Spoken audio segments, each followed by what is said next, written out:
किसान अकेडमी के online platform के ऊपर तुहाडा स्वागत है।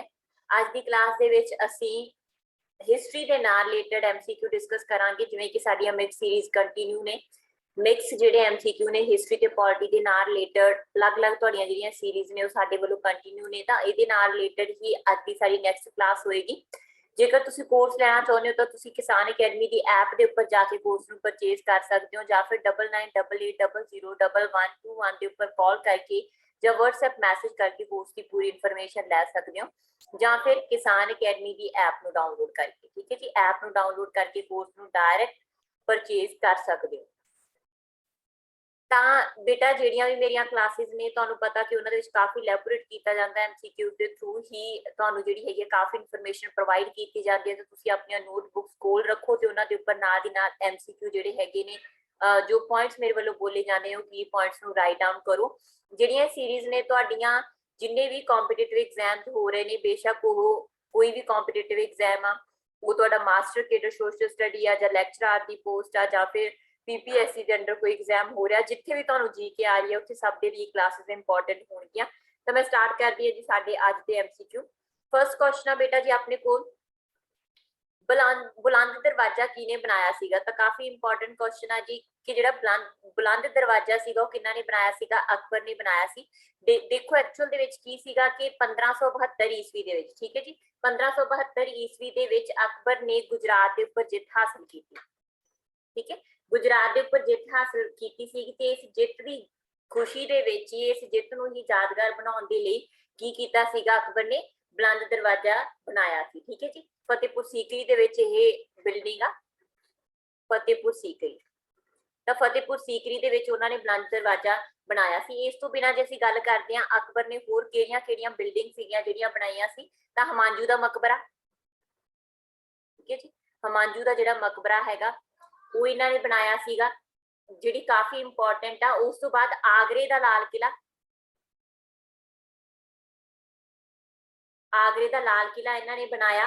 फतेहपुर सीकरी दे विच जिन्नियां भी बिल्डिंग ने, फतेहपुर मतलब फतेहपुर सीकरी दा जिहड़ा किला हैगा उस किले दीयां जिन्नियां बिल्डिंग ने, बेशक वो शाही महल हो गया या दीवानी खास हो गया, पंचमहल हो गया, ठीक है, बुलंद दरवाजा हो गया, जोधाबाई दा महल हो गया, इबादत खाना हो गया, ठीक है। इस तो बिना इलाहाबाद का किला इन्हें बनवाया, इलाहाबाद का किला भी इहदे द्वारा बनाया गया सीगा, ते लाहौर का किला। ठीक है जी, तो ये सही ये सीगियां जिहड़ियां अकबर दीयां बिल्डिंग सी। तो इत्थे आंसर तुहाडा हो गया बुलंद दरवाजा अकबर दे नाल रिलेट करदा। उस तो बाद बेटा जी जे असीं हुमायूं की गल करदे हां तां हुमायूं ने बहुतियां कोई बिल्डिंग नहीं बनाईयां, बट इन्हां ने दीन पनाह शहर वसाया सी, दीन पनाह नां दा शहर वसाया। ठीक है, ते दीन पनाह जिहड़ा शहर सीगा इत्थे इन्हां ने लाइब्रेरी शेर मंडल दा जिहड़ा सीगा दी स्थापना इन्हां ने कीती सी। शाहजहां की गल करदे हां बेटा जी, सब तो ज्यादा जे असीं कहिए बिल्डिंग जां आपां कहिए बिल्डिंग दे विच इक रिवाइवल लैके आउण वाला परसन जां जिहड़ा असीं गोल्डन पीरियड कह सकदे हां बिल्डिंग दा, वो शाहजहां दा ही पीरियड आ, क्योंकि इन्हां ने बहुत सारियां बिल्डिंग बनाईयां। जिवें आपां कह दईए दिल्ली दा लाल किला, ठीक है, दिल्ली दा लाल किला हो गया, फिर दीवान-ए आम, दीवान-ए खास, ठीक है, दीवान-ए आम ते दीवान-ए खास दोनों ही दिल्ली दे विच जिहड़ी जामा मस्जिद हैगी आ, ठीक है, दिल्ली दी जामा मस्जिद, आगरा दा मोती महल, आगरा दे विच आ मोती महल, ठीक है, शीश महल लाहौर दे विच, लाहौर दे विच है बिल्डिंग। ठीक है जी, इन्हां सारियां दी इन्हां ने सारी करवाई सी। ते नाल ही बेटा जी जिहड़ा दीवान-ए आम सीगा उत्थे इहने मोर सिंघासन है ना, पीकॉक जिहड़ा थ्रोन सीगा ओनू ओदी स्थापना की, मतलब वो बनाया सीगा, जिहड़ा बहुत ही अच्छा मन्निया जाता उस टाइम दा ना। आपां कहिए ओदी जिहड़ी खासियत सीगी, बहुत सारियां ओदी खासियत सीगियां ओनू बनाउण दे लई। जिहड़ा सी ग्रीक दी ओदी जिहड़ी बैक वॉल सीगी ओदे उपर ग्रीक जिहड़ा सीगा एक वीणा वजाउंदे दिखाया गया सीगा ग्रीक गॉड नू। ठीक है, इस तरीके नाल काफी सारे जिहड़े फीचर इंपॉर्टेंट फीचर दीवान-ए आम दे खास दे किलियां दे इन्हां दे काल दे विच रहे आ। ठीक है जी, नाल ही जिहड़ा मैं इत्थे जदों पीकॉक थ्रोन की गल करदे हां, जिहड़ा पीकॉक थ्रोन सीगा यानी कि जिहड़ा मोर मुक्त सिंघासन सी, ठीक है, तो उस सिंघासन दे उपर जिहड़ा सीगा मतलब इन्ना महत्वपूर्ण सीगा वाला सिंघासन कि नादर शाह लुट के लै गया सी। ठीक है, क्योंकि काफी इंपॉर्टेंट रहा ये वाला। ਨਾਲ ਹੀ ਬੇਟਾ ਜੀ ਜੇ ਅਸੀਂ ਗੱਲ ਕਰੀਏ ਤਾਂ ਇਹਨਾਂ ਦੇ ਕਾਲ ਦੀ ਸਭ ਤੋਂ ਮਹੱਤਵਪੂਰਨ ਬਿਲਡਿੰਗ ਜਿਹਨੂੰ ਅਸੀਂ ਕੰਸੀਡਰ ਕਰਦੇ ਹਾਂ ਹੈਗਾ ਸਾਡੇ ਕੋਲ ਤਾਜ ਮਹਿਲ। ਠੀਕ ਹੈ ਜੀ, ਤਾਜ ਮਹਿਲ ਵੀ ਇਹਨਾਂ ਦੇ ਪੀਰੀਅਡ ਦੀ ਹੀ ਮਹੱਤਵਪੂਰਨ ਬਿਲਡਿੰਗ ਆ। ਉਸ ਤੋਂ ਬਿਨਾਂ ਬੇਟਾ ਜੀ ਜੇ ਅਸੀਂ ਗੱਲ ਕਰੀਏ ਸਾਡੇ ਕੋਲ ਆ ਗਿਆ ਔਰੰਗਜ਼ੇਬ। ਔਰੰਗਜ਼ੇਬ ਨੇ ਵੀ ਜਿਹੜਾ ਹੈਗਾ ਕਾਫੀ ਜ਼ਿਆਦਾ ਬਿਲਡਿੰਗ ਜਿਹੜੀਆਂ ਬਣਾਈਆਂ, ਜਿਨ੍ਹਾਂ ਦੇ ਵਿੱਚ ਤੁਹਾਡੇ ਕੋਲ ਮਹੱਤਵਪੂਰਨ ਆ ਜਾਂਦੀ ਹੈਗੀ ਆ ਬੀਬੀ ਦਾ ਮਕਬਰਾ। ਠੀਕ ਹੈ, ਬੀਬੀ ਦਾ ਮਕਬਰਾ ਬਣਾਇਆ ਤੇ ਨਾਲ ਹੀ ਮੋਤੀ ਮਸਜਿਦ। ਠੀਕ ਹੈ, ਦਿੱਲੀ ਦੀ ਜਿਹੜੀ ਮੋਤੀ ਮਸਜਿਦ ਸੀਗੀ ਉਹ ਇਹਨਾਂ ਨੇ ਬਣਾਈ ਸੀ। ਦਿੱਲੀ ਦੇ ਵਿੱਚ ਜਿਹੜੀ ਲਾਲ ਕਿਲੇ ਦੇ ਅੰਦਰ ਜਿਹੜੀ ਮਸਜਿਦ ਹੈਗੀ ਉਹ ਇਹਨਾਂ ਦੇ ਦੁਆਰਾ ਬਣਾਈ ਗਈ ਸੀ। ਠੀਕ ਹੈ ਜੀ, ਕਿਹਦੇ ਦੁਆਰਾ? ਔਰੰਗਜ਼ੇਬ ਦੇ ਦੁਆਰਾ। ਕਲੀਅਰ। ਨੈਕਸਟ ਕੁਐਸਚਨ ਆ ਬੇਟਾ ਜੀ ਸਾਡੇ ਕੋਲ ਕਿ ਤੁਗਲਕਨਾਮਾ। ਠੀਕ ਹੈ, ਤਾਂ ਤੁਗਲਕਨਾਮਾ ਕਿਹਨਾਂ ਦੀ ਰਚਨਾ ਹੈਗੀ ਹੈ? ਤਾਂ ਤੁਗਲਕਨਾਮਾ ਕਿਹਨਾਂ ਦੀ ਰਚਨਾ ਹੈਗੀ ਹੈ ਜੀ ਸਾਡੇ ਕੋਲ? ਅਮੀਰ ਖੁਸਰੋ। ਠੀਕ ਹੈ ਜੀ, ਅਮੀਰ ਖੁਸਰੋ ਨੇ ਕਾਫੀ ਇੰਪੋਰਟੈਂਟ ਜਿਹੜੀਆਂ ਰਾਈਟਿੰਗ ਸੀਗੀਆਂ ਉਹ ਲਿਖੀਆਂ ਨੇ ਆਪਣੇ ਕਾਲ ਦੇ ਵਿੱਚ। ਕਾਫੀ ਜਿਹੜੇ ਸੀਗੇ ਰੂਲਰਸ ਦਿੱਲੀ ਸਲਤਨਤ ਦੇ ਉਹਨਾਂ ਦੇ ਸਮਕਾਲੀ ਰਹੇ ਤੇ ਉਹਨਾਂ ਦੇ ਵਿੱਚੋਂ ਜਿਹੜੀ ਮਹੱਤਵਪੂਰਨ ਹੈਗੀ ਉਹ ਹੈਗੀ ਆ ਤੁਗਲਕਨਾਮਾ। ਠੀਕ ਹੈ ਜੀ, ਇਸ ਤੋਂ ਬਿਨਾਂ ਬੇਟਾ ਜੀ ਜੇ ਅਸੀਂ ਗੱਲ ਕਰਦੇ ਹਾਂ ਅਲ ਬਰੂਨੀ ਦੀ ਪੁਸਤਕ ਇੰਪੋਰਟੈਂਟ ਹੈਗੀ ਆ ਕਿਤਾਬੇ ਹਿੰਦ। ਠੀਕ ਹੈ, ਕਿਤਾਬੇ ਹਿੰਦ ਤੇ ਮਿਨਹਾਜ ਉਸ ਸਿਰਾਜ ਦੀ ਵੀ ਜਿਹੜੀ ਇੰਪੋਰਟੈਂਟ ਪੁਸਤਕ ਮੰਨੀ ਜਾਂਦੀ ਹੈਗੀ ਆ ਉਹ ਹੈਗੀ ਆ ਜੀ ਸਾਡੇ ਕੋਲ ਤਬਾਕਤ ਨਾਸੀਰੀ। ਤਬਾਕਤ ਨਾਸੀਰੀ। ਠੀਕ ਹੈ, ਤੇ ਸਾਰੀਆਂ ਮਹੱਤਵਪੂਰਨ ਪੁਸਤਕਾਂ ਨੇ ਇਸ ਕਾਲ ਦੀ। ਨੈਕਸਟ ਕੁਐਸਚਨ ਹੈ ਬੇਟਾ ਜੀ ਸਾਡੇ ਕੋਲ ਦਿੱਲੀ ਸਲਤਨਤ ਦਾ ਕਾਲ ਕੀ ਹੈ? ਤਾਂ ਦਿੱਲੀ ਸਲਤਨਤ ਦਾ ਜਿਹੜਾ ਕਾਲ ਹੈਗਾ ਉਹ ਹੈਗਾ 1206 ਤੋਂ ਲੈ ਕੇ 1526 ਈਸਵੀ ਦੇ ਈਸਵੀ। ਇਹਦੇ ਵਿੱਚ 5 ਜਿਹੜੇ ਵੰਸ਼ ਸੀਗੇ ਉਹਨਾਂ ਨੇ ਸ਼ਾਸਨ ਕੀਤਾ। ਜਿਹੜਾ ਸਾਡੇ ਕੋਲ ਪਹਿਲਾ ਵੰਸ਼ ਹੈਗਾ ਅਲਬਰੀ ਸ਼ਾਸਨ ਵੰਸ਼ ਜਾਂ ਗੁਲਾਮ ਵੰਸ਼। ਠੀਕ ਹੈ, ਜਿਹਦਾ ਟਾਈਮ ਪੀਰੀਅਡ ਰਿਹਾ 1206 ਤੋਂ ਲੈ ਕੇ 1290 ਤੱਕ। ਠੀਕ ਹੈ, ਵਿੱਚੋਂ ਵੀ ਪੁੱਛ ਸਕਦੇ ਨੇ। ਉਸ ਤੋਂ ਬਾਅਦ ਜਿਹੜਾ ਵੰਸ਼ ਬਣਿਆ ਉਹ ਸੀਗਾ ਖਿਲਜੀ ਵੰਸ਼। ਇਹਨਾਂ ਦੀ ਕਰੋਨੋਲੋਜੀ ਵੀ ਪੁੱਛ ਸਕਦੇ ਆ ਕਿ ਕਿਹੜਾ ਵੰਸ਼ ਕਿਸ ਤੋਂ ਬਾਅਦ ਆਇਆ 1290 ਤੋਂ ਲੈ ਕੇ 1320 ਈਸਵੀ ਤੱਕ। ਠੀਕ ਹੈ ਜੀ, ਉਸ ਤੋਂ ਬਾਅਦ ਜੇ ਅਸੀਂ ਗੱਲ ਕਰਦੇ ਹਾਂ ਤਾਂ ਸਾਡੇ ਕੋਲ ਆ ਗਿਆ ਤੁਗਲਕ ਵੰਸ਼। ਠੀਕ ਹੈ, ਤੁਗਲਕ ਵੰਸ਼ ਇਹਦਾ ਟਾਈਮ ਪੀਰੀਅਡ ਲਿਆ ਰਿਹਾ 1320 ਤੋਂ ਲੈ ਕੇ 1414 ਈਸਵੀ ਤੱਕ ਦਾ ਪੀਰੀਅਡ। ਉਸ ਤੋਂ ਬਾਅਦ ਬੇਟਾ ਜੀ ਆ ਗਿਆ ਸਾਡੇ ਕੋਲ ਸੈਯਦ ਵੰਸ਼। ਠੀਕ ਹੈ, ਸੈਯਦ ਵੰਸ਼ ਦਾ ਟਾਈਮ ਪੀਰੀਅਡ ਸੀਗਾ 1414 ਤੋਂ ਲੈ ਕੇ 1451 ਈਸਵੀ ਤੱਕ। ਠੀਕ ਹੈ, ਤੇ ਲਾਸਟ ਵੰਸ਼ ਦਿੱਲੀ ਸਲਤਨਤ ਦੇ ਅੰਡਰ ਸੀਗਾ ਲੋਧੀ ਵੰਸ਼, ਜਿਹੜਾ ਅਫਗਾਨ ਵੰਸ਼ ਵੀ ਸੀ। ਠੀਕ ਹੈ, ਲੋਧੀ ਵੰਸ਼ ਤੇ ਟਾਈਮ ਪੀਰੀਅਡ ਰਿਹਾ 1452 ਤੋਂ ਲੈ ਕੇ 1526 ਈਸਵੀ ਤੱਕ। ਠੀਕ ਹੈ ਜੀ, ਨੈਕਸਟ ਕੁਐਸਚਨ ਬੇਟਾ ਜੀ ਸਾਡੇ ਕੋਲ ਇਹਨਾਂ ਦੇ ਵਿੱਚੋਂ ਕਿਹਨੇ ਜਿਹੜਾ ਹੈਗਾ ਨਿਆਮਤ ਏ ਖੁਦਾਈ ਦਾ ਟਾਈਟਲ ਧਾਰਨ ਕੀਤਾ? ਠੀਕ ਹੈ, ਇਹ ਵੀ ਇੰਪੋਰਟੈਂਟ ਹੈ। ਤਾਂ ਇੱਕ ਟਾਈਟਲ ਸੀਗਾ, ਟਾਈਟਲ ਹੈ ਜੀ ਸਾਡੇ ਕੋਲ ਨਿਆਮਤ ਏ ਖੁਦਾਈ।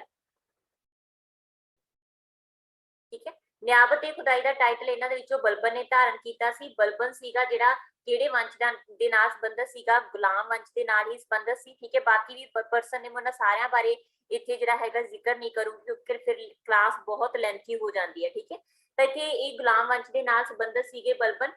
ਇਹ ਪਹਿਲਾਂ ਜਿਹੜੇ ਇਲਤੁਤਮਿਸ਼ ਨੇ 40 ਗਠਨ ਕੀਤਾ ਸੀ ਉਸੇ 40 ਦਾ ਇਹ ਮੈਂਬਰ ਸੀਗਾ ਤੇ ਬਾਅਦ ਦੇ ਵਿੱਚ ਇਸੇ ਨੇ ਹੀ ਇਸ 40 ਨੂੰ ਖਤਮ ਵੀ ਕਰਤਾ ਸੀ ਬਲਬਨ ਨੇ। ਠੀਕ ਹੈ ਜੀ, ਜਿਹੜਾ ਇਹ ਪਰਸਨ ਸੀ ਮਤਲਬ ਬਲਬਨ ਸੀਗਾ ਉਹਨੇ ਸਿਜਦਾ ਐਂਡ ਫੈਬੋਸ, ਠੀਕ ਹੈ, ਦੋ ਪ੍ਰਥਾਵਾਂ ਵੀ ਜਿਹੜੀਆਂ ਸੀਗੀਆਂ ਉਹ ਸ਼ੁਰੂ ਕੀਤੀਆਂ। ਤੁਸੀਂ ਦੇਖਿਆ ਹੋਣਾ ਮੁਸਲਿਮ ਵਰਗ ਦੇ ਵਿੱਚ ਸਿਜਦਾ ਕਰਦੇ ਆ ਝੁਕ ਕੇ ਤੇ ਫੈਬੋਸ ਪੈਰਾਂ ਨੂੰ ਚੁੰਮਿਆ ਜਾਂਦਾ, ਤਾਂ ਇਹ ਜਿਹੜੀਆਂ ਪ੍ਰਥਾਵਾਂ ਸੀਗੀਆਂ ਇਹ ਬਲਬਨ ਦੇ ਦੁਆਰਾ ਹੀ ਸ਼ੁਰੂ ਕੀਤੀਆਂ ਗਈਆਂ ਸੀ। ਇਸ ਤੋਂ ਬਿਨਾਂ ਬੇਟਾ ਜੇ ਮੈਂ ਨਿਆਬਤ ਤੇ ਖੁਦਾਈ ਦੀ ਗੱਲ ਕਰਾਂ ਤਾਂ ਇਹਦਾ ਕੀ ਮਤਲਬ ਹੈਗਾ? ਅੱਲਾ ਦਾ ਡਿਪਟੀ। ਤਾਂ ਇਟ ਮੀਨਸ ਉਹਨੇ ਕਿਹਾ ਖੁਦ ਨੂੰ ਅੱਲਾ ਦੇ ਡਿਪਟੀ ਦੇ ਤੌਰ ਤੇ ਕੰਸੀਡਰ ਕੀਤਾ ਸੀ। ਠੀਕ ਹੈ ਜੀ, ਹੋਰ ਜਿਹੜੀਆਂ ਚੀਜ਼ਾਂ ਤੁਸੀਂ ਬਲਬਨ ਦੇ ਨਾਲ ਰਿਲੇਟਡ ਧਿਆਨ ਦੇ ਵਿੱਚ ਰੱਖਣੀਆਂ ਨੇ, ਇਹਨੇ ਜਿਹੜਾ ਸੀਗਾ ਆਪਣੀ ਸੈਨਾ ਨੂੰ ਗਠਿਤ ਕਰਨ ਦੇ ਲਈ ਮਿਲਟਰੀ ਡਿਪਾਰਟਮੈਂਟ ਜਿਹੜਾ ਸਪੈਸ਼ਲ ਬਣਾਇਆ ਜਿਹਨੂੰ ਆਖਿਆ ਜਾਂਦਾ ਹੈ ਦੀਵਾਨ ਏ ਆਰਿਜ। ਦੀਵਾਨ ਏ ਆਰਿਜ। ਠੀਕ ਹੈ ਜੀ, ਤੇ ਇਸ ਤੋਂ ਬਿਨਾਂ ਇਹਨੇ ਸੈਨਾ ਦੇ ਜਿਹੜੇ ਮਾਮਲੇ ਸੀਗੇ ਸੈਨਾ ਦੇ ਮਾਮਲਿਆਂ ਤੋਂ ਅਲੱਗ ਜਿਹੜਾ ਸੀਗਾ ਇੱਕ ਵਿੱਤ ਵਿਭਾਗ ਵੀ ਗਠਿਤ ਕੀਤਾ। ਠੀਕ ਹੈ, ਦੀਵਾਨ ਏ ਵਜ਼ਾਰਤ। ਤਾਂ ਇੰਪੋਰਟੈਂਟ ਇੱਥੇ ਰਹੂਗਾ ਕਿ ਦੀਵਾਨ ਏ ਆਰਿਜ ਦਾ ਗਠਨ ਕਿਹਨੇ ਕੀਤਾ ਸੀ, ਮਤਲਬ ਕਿਹਨੇ ਬਣਾਇਆ ਸੀ? ਤਾਂ ਬਲਬਨ ਨੇ ਹੀ ਜਿਹੜਾ ਸੀਗਾ ਇਹ ਵਿਭਾਗ ਸ਼ੁਰੂ ਕੀਤਾ ਸੀ। ਜਸੂਸਾਂ ਦੀ ਨਿਯੁਕਤੀ ਇਹਦੇ ਅੰਡਰ ਕੀਤੀ ਗਈ ਤੇ ਇੱਕ ਹੋਰ ਕੁਐਸਚਨ ਕਾਫੀ ਵਾਰ ਪੁੱਛਿਆ ਜਾਂਦਾ ਕਿ ਲੋਹ ਤੇ ਲੋਹ ਦੀ ਨੀਤੀ, ਠੀਕ ਹੈ, ਲਹੂ ਤੇ ਲੋਹ ਦੀ ਨੀਤੀ ਕਿਹਨੇ ਅਡਾਪਟ ਕੀਤੀ ਸੀ? Iron and blood policy. Iron and blood policy ਵੀ ਇਸੇ ਦੇ ਦੁਆਰਾ ਹੀ ਅਡਾਪਟ ਕੀਤੀ ਗਈ ਸੀ। ਕਿੰਨਾ ਦੇ ਵਿਰੁੱਧ ਜੀ? ਮੰਗੋਲਾਂ ਦੇ ਵਿਰੁੱਧ, ਠੀਕ ਹੈ, ਮੰਗੋਲਾਂ ਦੇ ਵਿਰੁੱਧ। ਕਲੀਅਰ? ਤਾਂ ਇਸ ਤੋਂ ਬਿਨਾ ਇਹਨਾਂ ਦੇ ਕਾਲ ਦੇ ਵਿੱਚ ਜਿਹੜਾ ਸੀਗਾ ਮੀਰ ਖੁਸਰੋ ਦਾ ਰੋਲ ਕਾਫੀ ਇੰਪੋਰਟੈਂਟ ਰਿਹਾ। ਠੀਕ ਹੈ, ਅਮੀਰ ਖੁਸਰੋ ਤੇ ਅਮੀਰ ਹਸਨ ਇਹਦੇ ਕਾਲ ਦੇ ਵਿੱਚ ਫਾਰਸੀ ਦੇ ਪ੍ਰਸਿੱਧ ਜਿਹੜੇ ਕਵੀ ਸੀਗੇ। ਠੀਕ ਹੈ ਜੀ, ਤਾਂ ਇਹ ਤੁਹਾਡੇ ਲਈ ਇੰਪੋਰਟੈਂਟ ਹੋਊਗਾ related to Balban. Next question ਆ ਬੇਟਾ ਜੀ ਆਪਣੇ ਕੋਲ, ਕਿਸਨੇ ਈਸਟ ਇੰਡੀਆ ਕੰਪਨੀ ਨੂੰ ਜਿਹੜਾ ਸੀਗਾ ਦੀਵਾਨੀ ਅਧਿਕਾਰ ਸੌਂਪਿਆ ਸੀਗਾ? ਠੀਕ ਹੈ, ਤਾਂ ਬੇਟਾ ਈਸਟ ਇੰਡੀਆ ਕੰਪਨੀ ਨੂੰ ਜਿਨ੍ਹਾਂ ਨੇ ਦੀਵਾਨੀ ਅਧਿਕਾਰ ਸੌਂਪਿਆ ਸੀਗਾ ਉਹ ਕੌਣ ਸੀਗੇ? ਬਾਦਸ਼ਾਹ ਸੀਗੇ, ਮੁਗਲ ਬਾਦਸ਼ਾਹ ਸੀ। ਠੀਕ ਹੈ, ਉਹ ਸੀਗੇ ਸਾਡੇ ਕੋਲ ਸ਼ਾਹ ਆਲਮ ਦੂਜਾ। ਠੀਕ ਹੈ, ਅਸਲ ਦੇ ਵਿੱਚ ਦੀਵਾਨੀ ਅਧਿਕਾਰ ਕਦੋਂ ਸੌਂਪਿਆ ਗਿਆ ਸੀਗਾ? ਬਕਸਰ ਦੀ ਲੜਾਈ ਤੋਂ ਬਾਅਦ। ਠੀਕ ਹੈ, ਬਕਸਰ ਦੀ ਲੜਾਈ ਹੁੰਦੀ ਹੈ ਤੁਹਾਨੂੰ ਸਭ ਨੂੰ ਪਤਾ। ਠੀਕ ਹੈ, ਬਕਸਰ ਦੀ ਲੜਾਈ ਕਦੋਂ ਹੁੰਦੀ ਹੈ ਜੀ? 22 ਅਕਤੂਬਰ 1764 ਦੇ ਵਿੱਚ। ਠੀਕ ਹੈ ਜੀ, ਇੱਕ ਪਾਸੇ ਇਸ ਗਰੁੱਪ ਦੇ ਵਿੱਚ ਕੌਣ ਹੈਗੇ ਨੇ? ਕਾਸਮ, ਮੀਰ ਕਾਸਮ। ਮੀਰ ਕਾਸਮ ਸੀਗਾ ਜਿਹੜਾ ਬ੍ਰਿਟਿਸ਼ ਦੇ ਵਿਰੁੱਧ ਹੋ ਕੇ, ਠੀਕ ਹੈ, ਬ੍ਰਿਟਿਸ਼ ਦੇ ਨਾਲ ਦਾ ਸਪਲਿਟ ਹੋ ਜਾਂਦਾ ਤੁਹਾਨੂੰ ਪਤਾ ਪਲਾਸੀ ਦੀ ਲੜਾਈ ਤੋਂ ਬਾਅਦ। ਇੱਕ ਵਾਰ ਮੀਰ ਜਾਫਰ ਬਣਦਾ, ਮੀਰ ਜਾਫਰ ਤੋਂ ਬਾਅਦ ਜਿਹੜਾ ਪੂਰਾ ਪ੍ਰਬੰਧ ਹੈਗਾ ਗਵਰਨਰ ਹੈਗਾ ਅੰਗਰੇਜ਼ਾਂ ਦੁਆਰਾ ਮੀਰ ਕਾਸਮ ਨੂੰ ਬਣਾਇਆ ਜਾਂਦਾ ਬੰਗਾਲ ਦਾ। ਉਸ ਤੋਂ ਬਾਅਦ ਇਹਦੀ ਵੀ ਅੰਗਰੇਜ਼ਾਂ ਦੇ ਨਾਲ ਨਹੀਂ ਬਣਦੀ ਤਾਂ ਮੀਰ ਕਾਸਮ ਆ ਜਿਹੜਾ ਉਹ ਅੰਗਰੇਜ਼ਾਂ ਦੇ ਵਿਰੁੱਧ ਹੋ ਕੇ ਭੱਜ ਜਾਂਦਾ। ਠੀਕ ਹੈ, ਤੇ ਭੱਜ ਕੇ ਉਹ ਕਿਹਨੂੰ ਮਿਲਦਾ ਹੈਗਾ ਜੀ? ਦੋ ਪਰਸਨ ਇੱਥੇ ਇੰਪੋਰਟੈਂਟ ਰਹਿਣਗੇ ਤੁਹਾਡੇ ਲਈ। ਇੱਕ ਤਾਂ ਸਾਡੇ ਕੋਲ ਆ ਗਿਆ ਸ਼ਾਹ ਆਲਮ ਦੂਜਾ। ਠੀਕ ਹੈ, ਸ਼ਾਹ ਆਲਮ ਦੂਜਾ ਇਹਨੂੰ ਜਾ ਕੇ ਮਿਲਦੇ ਹੈਗੇ। ਤੇ ਇਸ ਤੋਂ ਬਿਨਾ ਬੇਟਾ ਜੀ ਉਸ ਟਾਈਮ ਤੇ ਇਲਾਹਾਬਾਦ ਦੇ ਜਾਂ ਇੱਕ ਅਵਧ ਦਾ ਜਿਹੜਾ ਨਵਾਬ ਸੀਗਾ ਸੁਜਾਉদ্দৌলা। ਠੀਕ ਹੈ, ਤਿੰਨਾਂ ਦਾ ਗਰੁੱਪ ਆ ਜਿਹੜਾ ਇੱਕ ਪਾਸੇ ਆ ਇਸ ਲੜਾਈ ਦੇ ਵਿੱਚ। ਤੇ ਇਧਰਲੇ ਪਾਸੇ ਹੈਗੇ ਨੇ ਅੰਗਰੇਜ਼ ਬ੍ਰਿਟਿਸ਼। ਠੀਕ ਹੈ, ਕਲਾਈਵ ਜਿਨ੍ਹਾਂ ਦੇ ਵਿੱਚ ਸ਼ਾਮਲ ਸੀਗਾ। ਤਾਂ ਜਿਹੜੇ ਪਰਸਨ ਹੈਗੇ ਇਹਨਾਂ ਤਿੰਨਾਂ ਦੇ ਵਿਚਕਾਰ ਇਧਰਲਾ ਇੱਕ ਗਰੁੱਪ ਆ ਤੇ ਇਧਰਲਾ ਇੱਕ ਗਰੁੱਪ ਆ, ਵਿਚਕਾਰ ਬਕਸਰ ਦੀ ਲੜਾਈ ਹੁੰਦੀ ਹੈ। ਠੀਕ ਹੈ, ਮੀਰ ਕਾਸਮਾ ਜਿਹੜਾ ਉਹਦੀ ਪਾਵਰ ਆਲਮੋਸਟ ਖਤਮ ਹੋ ਜਾਂਦੀ ਹੈ। ਜਿਹੜਾ ਸ਼ਾਹ ਆਲਮ ਦੂਜਾ ਹੈਗਾ ਉਹ ਜਿਹੜਾ ਹੈਗਾ ਇਸ ਲੜਾਈ ਤੋਂ ਬਾਅਦ, ਬਕਸਰ ਦੀ ਲੜਾਈ ਤੋਂ ਬਾਅਦ ਇੱਕ ਸੰਧੀ ਕਰਦਾ। ਠੀਕ ਹੈ, ਜਿਹਨੂੰ ਅਸੀਂ ਆਖਦੇ ਹਾਂ ਇਲਾਹਾਬਾਦ ਦੀ ਸੰਧੀ।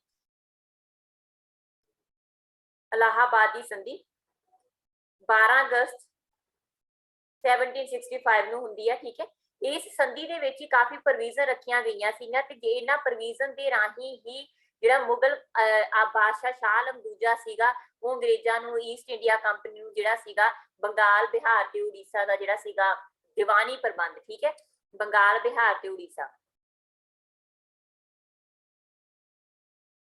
ਦੀਵਾਨੀ ਪ੍ਰਬੰਧ ਆ ਜਿਹੜਾ ਉਹ ਅੰਗਰੇਜ਼ਾਂ ਨੂੰ ਸੌਂਪ ਦਿੰਦਾ। ਠੀਕ ਹੈ ਜੀ, ਕਲੀਅਰ ਜੀ। ਤੇ ਇੱਥੇ ਜਿਹੜਾ ਹੈਗਾ ਸੁਜਾਉद्दौला ਦੀ ਪਾਵਰ ਆਲਮੋਸਟ ਖਤਮ ਹੋ ਜਾਂਦੀ ਹੈ ਤੇ ਨਾਲ ਹੀ ਜਿਹੜਾ ਸੀਗਾ ਮੀਰ ਕਾਸਮ ਸੀਗਾ ਉਹਦੀ ਪਾਵਰ ਵੀ ਖਤਮ ਹੋ ਜਾਂਦੀ ਹੈ। ਠੀਕ ਹੈ, ਇਲਾਹਾਬਾਦ ਦੀ ਸੰਧੀ ਦੀ ਮੇਨ ਸ਼ਰਤ ਹੀ ਸੀਗੀ, ਇਲਾਹਾਬਾਦ ਦੀ ਸੰਧੀ ਜਿਹੜੀ ਰੋਬਰਟ ਕਲਾਈਵ ਨੇ ਹੀ ਸੁਜਾਉद्दौला ਹੋ ਗਿਆ ਹਨਾ, ਜਾਂ ਆਪਾਂ ਕਹਿ ਦਈਏ ਸਾਡੇ ਕੋਲ ਸ਼ਾਹ ਆਲਮ ਦੂਜਾ ਹੋ ਗਿਆ ਉਹਨਾਂ ਦੇ ਨਾਲ ਕੀਤੀ ਸੀ। ਧਿਆਨ ਦੇ ਵਿੱਚ ਰੱਖਿਓ ਕਿ ਸ਼ਾਹ ਆਲਮ ਦੂਜਾ ਮੁਗਲ ਸਮਰਾਟ ਸੀਗਾ ਉਸ ਟਾਈਮ ਤੇ ਬਕਸਰ ਦੀ ਲੜਾਈ ਦੇ ਸਮੇਂ ਤੇ। ਠੀਕ ਹੈ ਜੀ,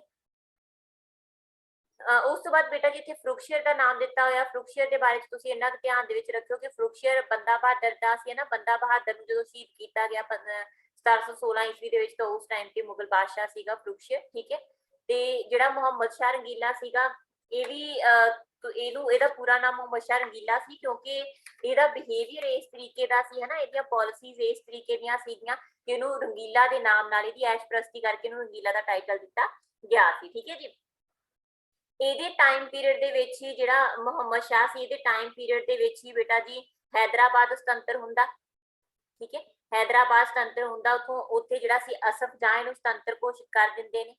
ਠੀਕ ਹੈ, ਨਾਲ ਹੀ ਬੰਗਾਲ ਦੇ ਵਿੱਚ ਮੁਰਸ਼ਦ ਕੁਲੀ ਖਾਨ ਜਿਹੜੇ ਹੈਗੇ ਉਹ ਸੁਤੰਤਰ ਬੰਗਾਲ ਦੀ ਘੋਸ਼ਣਾ ਕਰ ਦਿੰਦੇ ਨੇ।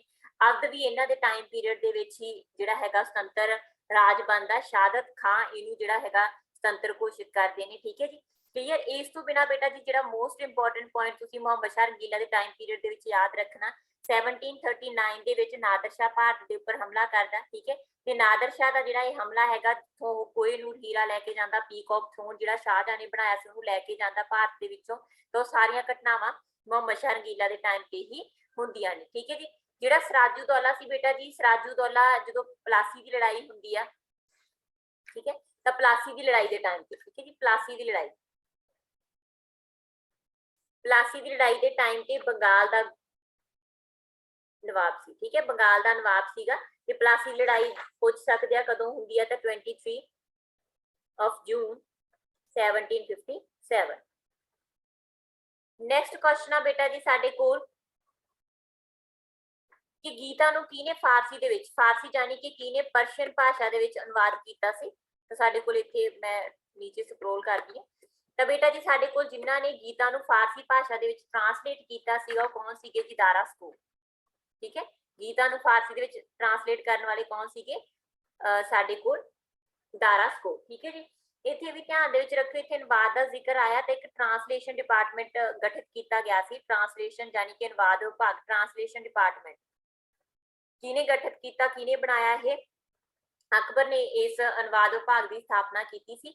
ਇਸ ਕਾਲ ਦੇ ਵਿੱਚ ਕੱਲੀਆਂ ਇਹੀ ਨਹੀਂ, ਕਾਫੀ ਸਾਰੀਆਂ ਜਿਹੜੀਆਂ ਪੁਸਤਕਾਂ ਇਸ ਪੀਰੀਅਡ ਦੇ ਵਿੱਚ ਟ੍ਰਾਂਸਲੇਟ ਹੁੰਦੀਆਂ ਨੇ, ਠੀਕ ਹੈ, ਅਕਬਰ ਦੇ ਖਾਸ ਕਰਕੇ ਪੀਰੀਅਡ ਦੇ ਵਿੱਚ, ਠੀਕ ਹੈ, ਜਿਹਦੇ ਵਿੱਚ ਆਪਾਂ ਇਹ ਕਹਿ ਦਈਏ ਕਿ ਮਹਾਭਾਰਤ ਆ, ਠੀਕ ਹੈ, ਮਹਾਭਾਰਤ ਸੰਸਕ੍ਰਿਤ ਦੇ ਵਿੱਚ, ਤਾਂ ਇਹਨੂੰ ਵੀ ਫਾਰਸੀ ਭਾਸ਼ਾ ਦੇ ਵਿੱਚ ਟ੍ਰਾਂਸਲੇਟ ਕੀਤਾ। ਇਹਦਾ ਨਾਮ ਕੀ ਰੱਖਤਾ? ਰਜਮਨਾਮਾ। ਇਹ ਬਹੁਤ ਇੰਪੋਰਟੈਂਟ ਆ, ਰਜਮਨਾਮਾ। ਰਜਮਨਾਮਾ ਮਹਾਭਾਰਤ ਦਾ ਹੀ ਫਾਰਸੀ ਟ੍ਰਾਂਸਲੇਸ਼ਨ ਆ ਤੇ ਟ੍ਰਾਂਸਲੇਸ਼ਨ ਕਿਹਨੇ ਕੀਤਾ ਸੀ ਜੀ? ਫੈਜੀ ਤੇ ਬਦਾਉਨੀ ਨੇ, ਠੀਕ ਹੈ ਜੀ। ਇਸ ਤੋਂ ਬਿਨਾਂ ਜਿਹੜੇ ਫੈਜੀ ਸੀਗੇ, ਫੈਜੀ ਨੇ ਪੰਚਤੰਤਰ ਪੁਸਤਕ ਤੁਸੀਂ ਪੜ੍ਹ ਚੁੱਕੇ ਹੋ, ਪੰਚਤੰਤਰ ਵਿਸ਼ਨੂੰ ਸ਼ਰਮਾ ਦੀ ਪੁਸਤਕ ਆ ਮੂਲ, ਠੀਕ ਹੈ। ਪੰਚਤੰਤਰ ਨੂੰ ਵੀ ਫਾਰਸੀ ਭਾਸ਼ਾ ਦੇ ਵਿੱਚ ਟ੍ਰਾਂਸਲੇਟ ਕੀਤਾ ਸੀਗਾ, ਠੀਕ ਹੈ। ਤੇ ਇਸ ਤਰੀਕੇ ਨਾਲ ਹੋਰ ਵੀ ਅਥਰਵਵੇਦ ਹੋ ਗਈ, ਰਾਜ ਤਰੰਗਨੀ ਹੋ ਗਈ, ਕਾਫੀ ਸਾਰੀਆਂ ਜਿਹੜੀਆਂ ਪੁਸਤਕਾਂ ਸੀਗੀਆਂ, ਰਮਾਇਣ ਹੋ ਗਈ, ਹਨਾ, ਕਾਫੀ ਜਿਹੜੀਆਂ ਪੁਸਤਕਾਂ ਨੇ ਉਹਨਾਂ ਸਾਰਿਆਂ ਦਾ ਟ੍ਰਾਂਸਲੇਸ਼ਨ ਕੀਤਾ ਗਿਆ ਸੀ ਫਾਰਸੀ ਭਾਸ਼ਾ ਦੇ ਵਿੱਚ, ਠੀਕ ਹੈ ਜੀ। ਤੇ ਇੱਥੇ ਮਹਾਭਾਰਤ ਦਾ ਨਾਮ ਤੁਸੀਂ ਖਾਸ ਤੌਰ ਤੇ ਧਿਆਨ ਦੇ ਵਿੱਚ ਰੱਖਣਾ। ਨੈਕਸਟ ਕੁਐਸਚਨ ਆ ਬੇਟਾ ਜੀ ਆਪਣੇ ਕੋਲ ਕਿ ਨਿਕੋਲੋ ਕੰਟੀ, ਠੀਕ ਹੈ ਜੀ। ਨਿਕੋਲੋ ਕੰਟੀ ਜਿਹੜੇ ਹੈਗੇ ਨੇ ਕਿਹਦੇ ਪੀਰੀਅਡ ਦੇ ਵਿੱਚ ਜਿਹੜੇ ਹੈਗੇ ਨੇ ਵਿਜੇ ਨਗਰ ਨੂੰ ਵਿਜ਼ਿਟ ਕਰਦੇ ਆ? ਤਾਂ ਕਿਹਦੇ ਦੌਰਾਨ ਕਰਦੇ ਹੈਗੇ ਜੀ? ਦੇਵਰਾਏ ਪਹਿਲਾ, ਠੀਕ ਹੈ ਜੀ। ਦੇਵਰਾਏ ਪਹਿਲਾ ਜਿਹੜਾ ਹੈਗਾ ਜਿਹੜਾ ਸੰਗਮ ਵੰਸ਼ ਸੀ, ਤੁਹਾਨੂੰ ਪਤਾ ਹੋਊਗਾ ਕਿ ਵਿਜੇ ਨਗਰ ਅੰਪਾਇਰ ਦੇ ਸਭ ਤੋਂ ਪਹਿਲਾਂ ਜਿਹੜਾ 4 ਵੈਸੇ ਵੰਸ਼ ਨੇ, ਬਟ ਸੰਗਮ ਵੰਸ਼ ਸਭ ਤੋਂ ਪਹਿਲਾ ਵੰਸ਼ ਸੀਗਾ। ਤੇ ਵਿਜੇ ਨਗਰ ਅੰਪਾਇਰ ਦੀ ਸਥਾਪਨਾ ਕੌਣ ਕਰਦੇ ਨੇ? ਹਰੀਹਰ ਤੇ ਬੁੱਕਾ, ਹਰੀਹਰ ਤੇ ਬੁੱਕਾ, ਠੀਕ ਹੈ ਜੀ। ਕਦੋਂ ਕੀਤੀ ਜਾਂਦੀ ਹੈਗੀ ਆ? ਕਾਫੀ ਇੰਪੋਰਟੈਂਟ ਆ, 1336 AD ਦੇ ਵਿੱਚ, ਠੀਕ ਹੈ ਜੀ, ਈਸਵੀ ਦੇ ਵਿੱਚ ਹਰੀਹਰ ਤੇ ਬੁੱਕਾ ਸਥਾਪਨਾ ਕਰਦੇ ਨੇ, ਠੀਕ ਹੈ ਜੀ। ਤੇ ਜਿਹੜੇ ਸੰਗਮ ਵੰਸ਼ ਸੀਗਾ ਉਸੇ ਵੰਸ਼ ਦੇ ਵਿੱਚੋਂ ਹੀ ਜਿਹੜਾ ਹੈਗਾ ਬੇਟਾ ਜੀ ਸਾਡੇ ਕੋਲ ਜਿਹੜੇ ਪਰਸਨ ਆਉਂਦੇ ਨੇ, ਹਨਾ, ਉਹ ਹੈਗੇ ਨੇ ਦੇਵਰਾਏ, ਠੀਕ ਹੈ, ਦੇਵਰਾਏ। ਤਾਂ ਦੇਵਰਾਏ ਪਹਿਲੇ ਦੇ ਟਾਈਮ ਤੇ ਜਿਹੜੀ ਹੈਗੀ ਆ ਵਿਜੇ ਨਗਰ ਇੰਪਾਇਰ ਦੇ ਵਿੱਚ ਨਿਕੋਲੋ ਕੰਟੀ ਆਉਂਦੇ ਨੇ। ਇਹ ਧਿਆਨ ਦੇ ਵਿੱਚ ਰੱਖਿਓ ਕਿ ਜਿਹੜੇ ਨਿਕੋਲੋ ਕੰਟੀ ਆ, ਕਈ ਵਾਰ ਪੁੱਛ ਲਿਆ ਜਾਂਦਾ ਕਿ ਕਿੱਥੋਂ ਦੇ ਸੀਗੇ, ਤਾਂ ਨਿਕੋਲੋ ਕੰਟੀ ਬੇਟਾ ਜੀ ਸਾਡੇ ਕੋਲ ਇਟਾਲੀਅਨ ਸੀਗੇ, ਇਟਲੀ ਦੇ, ਠੀਕ ਹੈ, ਇਟਾਲੀਅਨ ਟਰੈਵਲ ਸੀਗੇ, ਕਲੀਅਰ। ਤਾਂ ਇਹਨੂੰ ਧਿਆਨ ਦੇ ਵਿੱਚ ਰੱਖਿਓ, ਬਾਕੀ ਮੈਂ ਕਲੀਅਰ ਕਰਦੀ ਆ ਤੁਹਾਨੂੰ ਇੱਥੇ।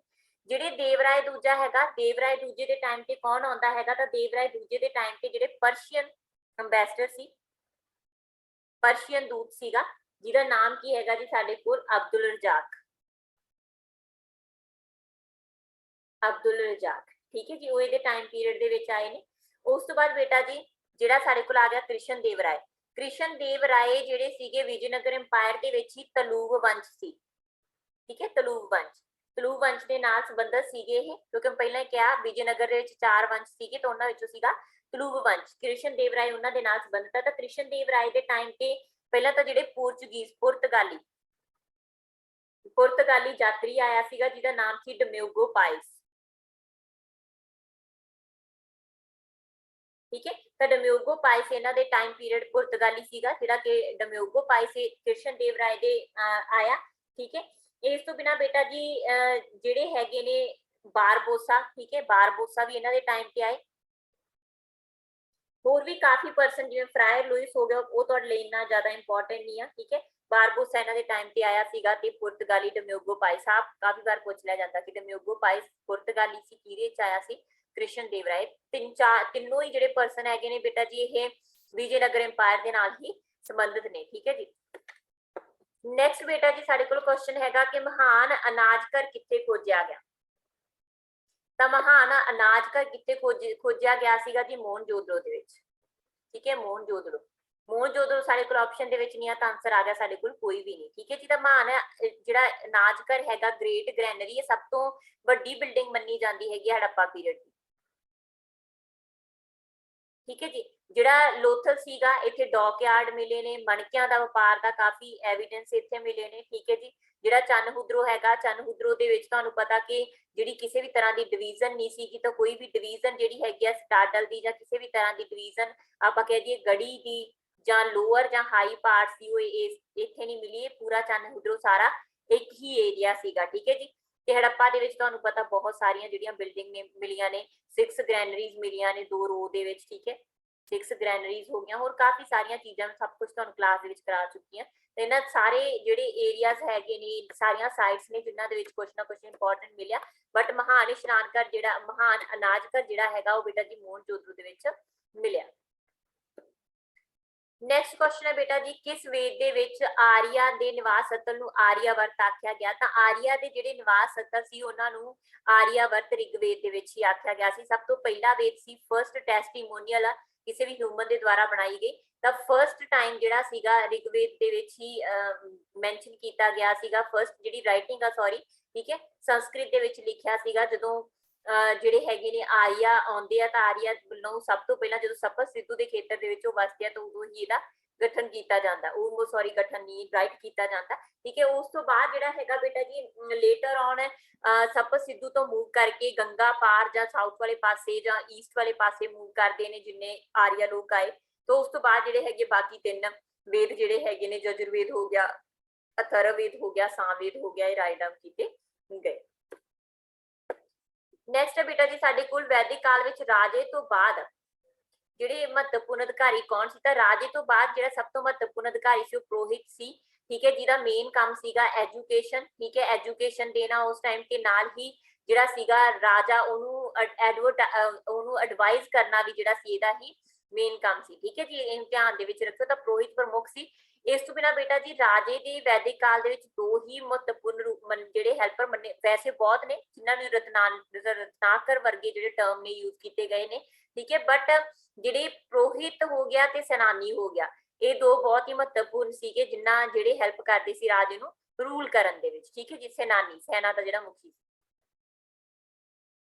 ਨੈਕਸਟ ਬੇਟਾ ਜੀ ਗਾਂਧੀ ਜੀ ਨੇ ਨਮਕ ਅੰਦੋਲਨ ਕਿੱਥੋਂ ਸ਼ੁਰੂ ਕੀਤਾ? ਤਾਂ ਬਹੁਤ ਹੀ ਬੇਸਿਕ ਕੁਐਸਚਨ ਆ, ਹੈ ਨਾ। ਕਾਫੀ ਜਿਹੜੀਆਂ ਤੁਹਾਡੀ ਪਹਿਲੀਆਂ ਜਿਹੜੀਆਂ ਮੇਰੀਆਂ ਕਲਾਸਿਸ ਹੋ ਚੁੱਕੀਆਂ ਨੇ, ਉਹਨਾਂ ਕਲਾਸਿਸ ਦੇ ਵਿੱਚ ਮੈਂ ਤੁਹਾਨੂੰ ਕਲੀਅਰ ਵੀ ਕਰ ਚੁੱਕੀ ਹਾਂ। ਤਾਂ ਜਿਹੜਾ ਬੇਟਾ ਜੀ ਸਾਡੇ ਕੋਲ ਗਾਂਧੀ ਜੀ ਨੇ ਨਮਕ ਸੱਤਿਆਗ੍ਰਹਿ ਸ਼ੁਰੂ ਕੀਤਾ ਸੀ, ਉਹ ਕਿੱਥੋਂ ਸ਼ੁਰੂ ਕੀਤਾ ਗਿਆ ਸੀ? ਉਹ ਸ਼ੁਰੂ ਕੀਤਾ ਗਿਆ ਸੀਗਾ ਜੀ ਸਾਬਰਮਤੀ ਤੋਂ।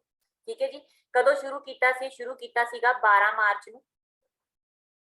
ਠੀਕ ਹੈ, ਤੇ 6 ਅਪ੍ਰੈਲ ਨੂੰ ਡਾਂਡੀ ਵਿਖੇ ਪਹੁੰਚ ਕੇ ਖਤਮ ਕੀਤਾ ਸੀ। ਡਾਂਡੀ ਜਾ ਕੇ ਨਮਕ ਬਣਾਇਆ। ਠੀਕ ਹੈ, ਨਮਕ ਕਾਨੂੰਨ ਨੂੰ ਭੰਗ ਕੀਤਾ। ਤਾਂ ਸਾਬਰਮਤੀ ਤੋਂ ਇਹ ਡਾਂਡੀ ਗਏ, ਇਹੀ ਕੀ ਸੀਗਾ? ਨਮਕ ਸੱਤਿਆਗ੍ਰਹਿ, ਜਿਹਨੂੰ ਅਸੀਂ ਕਿਹੜੇ ਨਾਮ ਨਾਲ ਜਾਣਦੇ ਹੈਗੇ ਆ? Civil disobedience. Civil disobedience movement. ਠੀਕ ਹੈ ਜੀ। ਇਹਦੇ ਚ ਨਾ ਟੋਟਲ ਜਿਹੜੇ ਸੀ 78 ਫਾਲੋਅਰ ਗਾਂਧੀ ਜੀ ਦੇ ਨਾਲ ਸੀ। 78 ਜਾਣੇ ਗਾਂਧੀ ਜੀ ਦੇ ਇਸ ਜਿਹੜਾ ਜੋ ਇਹ ਯਾਤਰਾ ਕੀਤੀ ਉਹਦੇ ਚ ਉਹਨਾਂ ਦੇ ਨਾਲ ਸੀਗੇ। ਤੇ ਟੋਟਲ 375 ਕਿਲੋਮੀਟਰ ਦਾ ਸਫ਼ਰ ਇਹਨਾਂ ਨੇ ਤੈਅ ਕੀਤਾ ਸੀ। ਨੈਕਸਟ ਕੁਐਸਚਨ ਹੈ ਜੀ ਸਾਡੇ ਕੋਲ,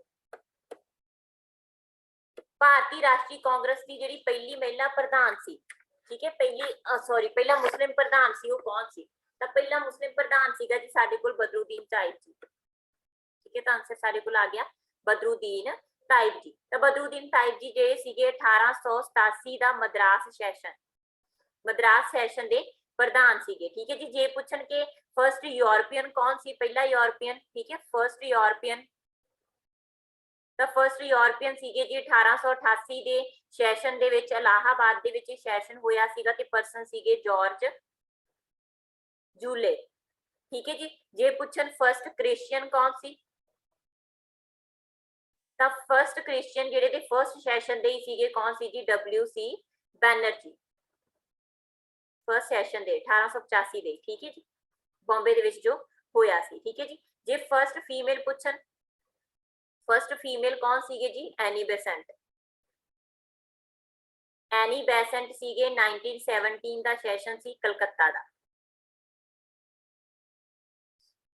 ਨੈਕਸਟ ਕੁਐਸਚਨ ਹੈ ਜੀ ਸਾਡੇ ਕੋਲ ਗਾਂਧੀ ਇਰਵਨ ਸਮਝੌਤਾ ਜਿਹੜਾ ਸੀਗਾ ਉਹ ਕਿਹਦੇ ਨਾਲ ਸੰਬੰਧਿਤ ਆ ਤੇ ਇਹ ਵੀ ਇੰਪੋਰਟੈਂਟ ਆ ਬੇਟਾ ਜੀ। ਜਿਹੜਾ ਅਸੀਂ ਸਿਵਲ ਡਿਸਓਬੀਡੀਐਂਸ ਮੂਵਮੈਂਟ ਜਦੋਂ ਪੜ੍ਹਦੇ ਆ, ਠੀਕ ਹੈ, ਸਿਵਲ ਡਿਸਓਬੀਡੀਐਂਸ ਮੂਵਮੈਂਟ ਕਦੋਂ ਸ਼ੁਰੂ ਹੁੰਦੀ ਹੈਗੀ? ਉਹ ਸ਼ੁਰੂ ਹੁੰਦੀ ਹੈ ਸਾਡੇ ਕੋਲ 1930 ਦੇ ਵਿੱਚ, ਠੀਕ ਹੈ ਜੀ। ਜਿਹੜਾ ਗਾਂਧੀ ਇਰਵਨ ਸਮਝੌਤਾ ਹੁੰਦਾ ਉਹ ਕਦੋਂ ਹੁੰਦਾ ਹੈਗਾ ਜੀ? 5 ਮਾਰਚ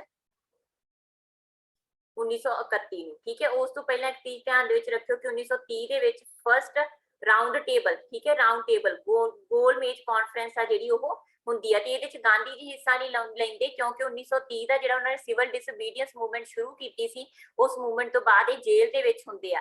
ਤੇ ਜਿਹੜਾ ਗਾਂਧੀ ਇਰਵਨ ਸਮਝੌਤਾ ਹੁੰਦਾ, ਠੀਕ ਹੈ ਜੀ, ਗਾਂਧੀ ਇਰਵਨ ਸਮਝੌਤਾ ਜਿਹੜਾ ਹੁੰਦਾ, ਗਾਂਧੀ ਇਰਵਨ ਸਮਝੌਤਾ ਕਦੋਂ ਹੁੰਦਾ? ਇਹ ਡੇਟ ਤੁਸੀਂ ਪਹਿਲਾਂ ਤਾਂ ਧਿਆਨ ਦੇ ਵਿੱਚ ਰੱਖਣੀ ਆ, 5 ਮਾਰਚ 1931, ਠੀਕ ਹੈ।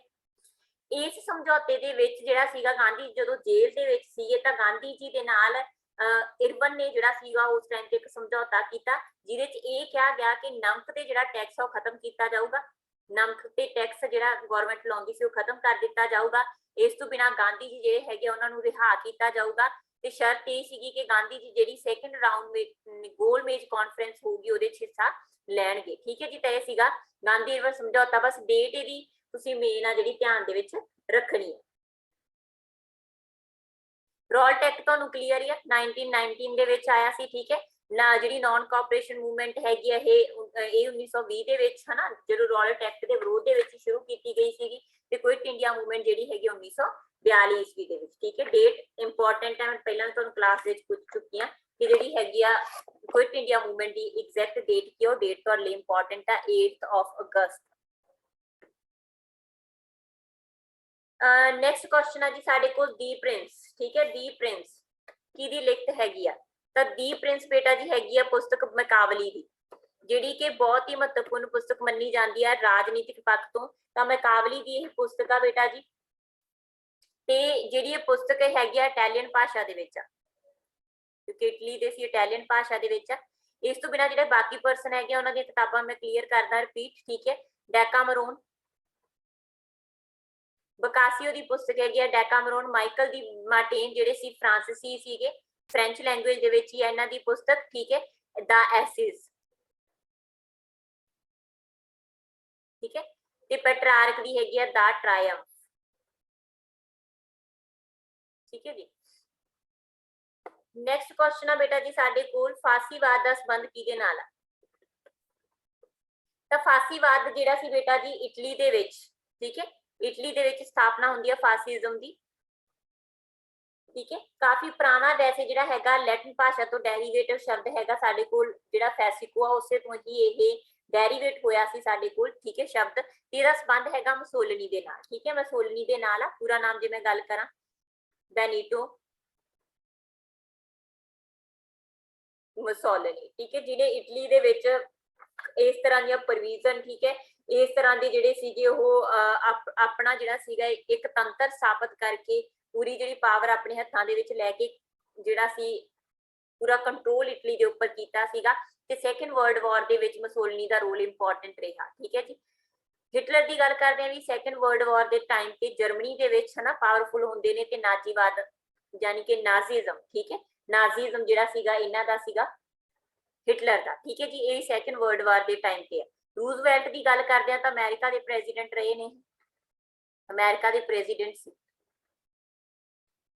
ਤੇ ਰੈਡਕਲਿਫ ਦੀ ਗੱਲ ਕਰਦੇ ਆ ਤਾਂ ਰੈਡਕਲਿਫ ਬੇਟਾ ਜਦੋਂ 1947 ਸਾਡੇ ਦੇਸ਼ ਦੀ ਵੰਡ ਹੁੰਦੀ ਆ ਤਾਂ ਜਿਹੜਾ ਭਾਰਤ ਹੈਗਾ ਉਹਨੂੰ ਦੋ ਹਿੱਸਿਆਂ ਦੇ ਵਿੱਚ ਵੰਡਿਆ ਜਾਂਦਾ ਹੈਗਾ, ਪਾਕਿਸਤਾਨ ਤੇ ਇੰਡੀਆ ਦੇ ਵਿੱਚ। ਤੇ ਇੰਡੀਆ ਤੇ ਪਾਕਿਸਤਾਨ ਦੇ ਵਿਚਕਾਰ ਜਿਹੜੀ ਬਾਉਂਡਰੀ ਲੰਘਦੀ ਹੈਗੀ ਆ ਉਹ ਬਾਉਂਡਰੀ ਕਿਹਨਾਂ ਨੇ ਬਣਾਈ ਸੀਗੀ? ਉਹ ਬਣਾਈ ਸੀ ਜੀ ਰੈਡਕਲਿਫ ਨੇ। ਇਸੇ ਕਰਕੇ ਅਸੀਂ ਉਸ ਬਾਉਂਡਰੀ ਨੂੰ ਰੈਡਕਲਿਫ ਬਾਉਂਡਰੀ ਦੇ ਨਾਂ ਨਾਲ ਵੀ ਜਾਣਦੇ ਆ, ਠੀਕ ਹੈ ਜੀ। ਤਾਂ ਇਹ ਸੀ ਸਾਡੀ ਅੱਜ ਦੀ ਕਲਾਸ ਬੇਟਾ ਜੀ। ਨੈਕਸਟ ਕਲਾਸ ਦੇ ਵਿੱਚ ਨਵੀਂ ਸੀਰੀਜ਼ ਨਵੇਂ ਜਿਹੜੇ MCQ ਲੈ ਕੇ ਮਿਲਾਂਗੇ।